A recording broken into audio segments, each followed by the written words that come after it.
এই শোনো পলি, পলি শোনো, হ্যাঁ ভালো, এই মুহূর্তে আমার 1 লাখ টাকা দরকার, দাও না প্লিজ।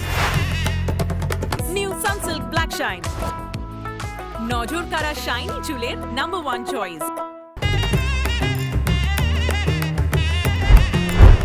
আমি কোথায় পাবো রে এখন?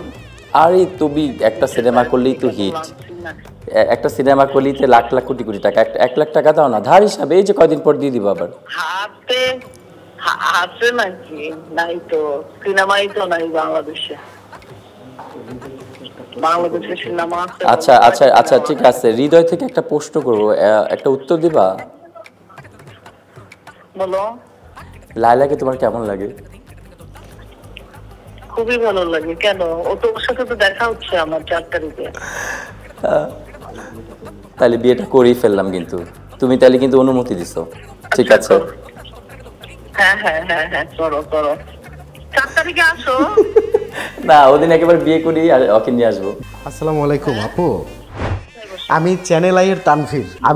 আমরা হচ্ছে একটা ইন্টারভিউর মধ্যে, এটা একটা প্র্যাঙ্ক কল ছিল, এর জন্য আসলে আপনাকে কল দিয়েছিল, তো আমি বলছি যে পলি আপুকে কল দেওয়া যায়। আমি কয়েকটা নাম বলবো যারা ফ্যাশন স্টাইলিং করেন, আপনি তাদেরকে একটু ব্যাখ্যা করবেন। প্রথম নামটাই আমি বলতে চাই, আদলফ খান, তার সম্পর্কে বলবেন। আমি জানি না, বাস নেক্সট কোনো কেউ, অন্য কেউ না, একটু কিছু বলে আসতে। না, আমি আসলে যার সম্বন্ধে আমার আইডিয়া নাই, যাকে আমি ভালো মতো চিনি না, তার সম্বন্ধে আমি বলতে পারবো না, এটা আসলে মানায় না আমাকে। আদলফ খানকে আপনি চেনেন না?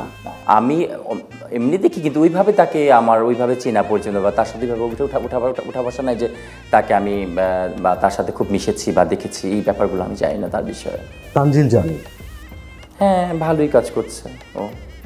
মাহফুজ কাদরি ভালো করে মাশাআল্লাহ। গৌতম সাহা খুবই ভালো করে, খুব ভালো, দাদার মন মানসিকতা খুবই ভালো। রুমি কেরেন। এটা আপনারা বলবেন, দর্শক বলবে কেমন?